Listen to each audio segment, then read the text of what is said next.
మన ప్రభుత్వంలో పూర్తిగా మద్యాన్ని నిషేధిస్తాం అని చెప్పి గట్టిగా కూడా చెప్తా ఉన్నాం.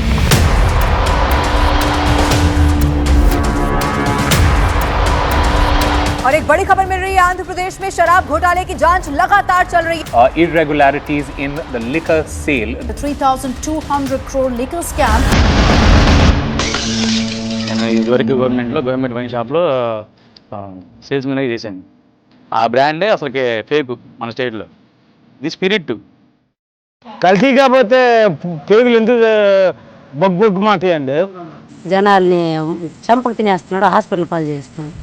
నాకు చాలా బాధ వేస్తుంది సార్. దయచేసి మందు ఎత్తైంది సార్. మా లాంటి ఆడపిల్లలు బాగా సుమంగలిగా బతుకుతారు సార్. ఇంకా నాకన్నా చిన్న వయసు మా అన్నదమ్ముల్లో పాప ఉంది. చాలా మంది ఇట్లా చిన్న వయసులే, పెద్దోళ్ళన్నా కాదు. నరాలు నిర్వీర్యమై జనం వణికిపోని, కలుషితం తాగి కాలేయం పొళ్ళిపోని, మూత్రపిండాలు మలినమై కృంగిపోని, జవసత్వాలిడిగి కడకు మనిషే మట్టిలో కలిసిపోని. వాళ్ళకేమక్కర్లేదు, జనమేమైపోయినా చింతలేదు. ఆ ముఠాకి ముడుపులు కావాలి, కమిషన్లతో సొంత ఖజానా నిండాలి, ప్యాలెస్లు కళకళలాడుతుండాలి.